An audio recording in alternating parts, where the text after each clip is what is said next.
You know, Game 4 of the Montreal-Tampa Bay series is an example of how respect, when it's not given, can lead to disastrous or unforeseen results.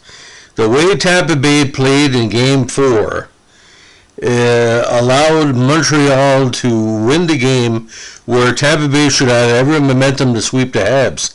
But now we not say we got a new series, but if Montreal wins Game 5 in Tampa Bay and he play good in Tampa Bay like he did in Game 2, shit's going to hit the fan. Now, a lot of people probably know this already, but prior to Game 4, the mayor of Tampa Bay said, I hope Tampa Bay loses in Montreal so you can win it at home. That's a lack of respect.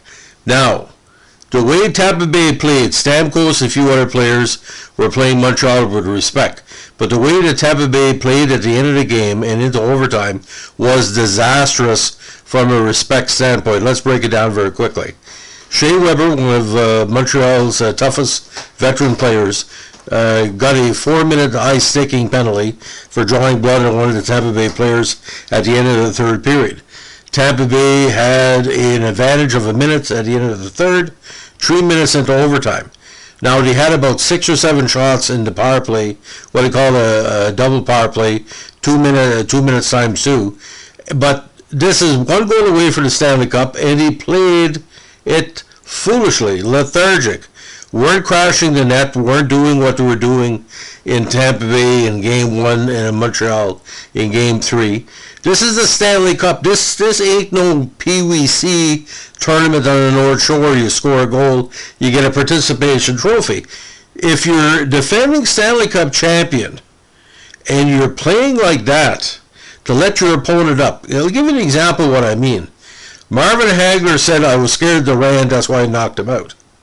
Durant said, I'm not surprised he knocked me out because he respected me. The Four Kings theory about that. Hagler knocked out Durant because Hagler saw what Durant did against Leonard and, a lot of key fighters. Tampa Bay should have went in there in overtime with a loaded glove and wham! But you know what happens? Josh Anderson, who basically is not the greatest scorer in the history of the Montreal Canadiens, scored twice last night. Montreal didn't trail in the whole game. Okay?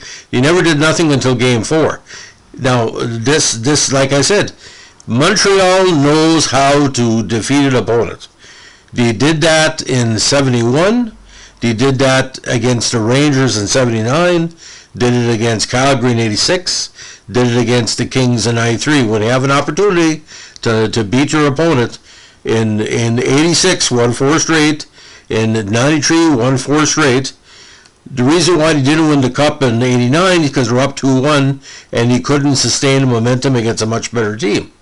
But the thing is, all you have to do is look at the tapes of the great Stanley Cup champions of all time. Even if Tampa Bay wins the Cup, in the back of my mind I said you had a reason to win it. There's no reason why the series is still going on. This is two more days. Yeah, sure you can win at home, but I mean, this is the Montreal Canadiens. Before the game started, they had a recognition of Yvan Cournoyer, Guy Lafleur, and Patrick Roy. You take the Montreal Canadiens, you're going to let the ghosts of the Forum down. These are the living ghosts of the Forum. Tampa Bay head coach should have said, listen, give them shit. Play like Montreal Canadiens. Don't play like Tampa Bay Lightning. No one really gives a fuck about the Tampa Bay Lightning in Canada, ladies and gentlemen. Vincent Lecavalier is long gone. Okay? But the Montreal Canadiens, Toronto Maple Leafs, Winnipeg Jets, Edmonton Oilers, Vancouver Canucks, Ottawa Senators, et al. When a Canadian team does well, we all celebrate. Nobody really, like how many people say, oh, I'm excited that St. Louis won, or Tampa Bay won. You look at the Montreal Canadiens and some of the original 6, the Boston Bruins, Detroit Red Wings, Chicago Blackhawks, the Rangers. There's a special list to it. Tampa Bay is not a special team. If they were a special team, they won last night. You never, ever, ever, ever let your opponent back up. We've learned that for how many years now? Have we not seen bar fights in New Brunswick and Nova Scotia and Ontario and Wyoming? If the guy is still getting up, let him until he's knocked out and then buy him a beer where he comes to. Like I said, if you watched the repeat the whole game, okay, and that was on two networks last night. It was like two different games. NBC was a little bit more saying this could be our last game because NBC has lost the NHL. I don't think they're ever going to cover it again, but it extends the contract. But the Montreal Canadiens, if they win Wednesday night, ladies and gentlemen, Game 6, the roof of the Bell Center is going to come off. And win or lose, there might be a riot. I predict a riot, ladies and gentlemen. But what a Caulfield and Suzuki and Anderson. What a hard-working bunch of people. If Montreal can score 3 goals, they win.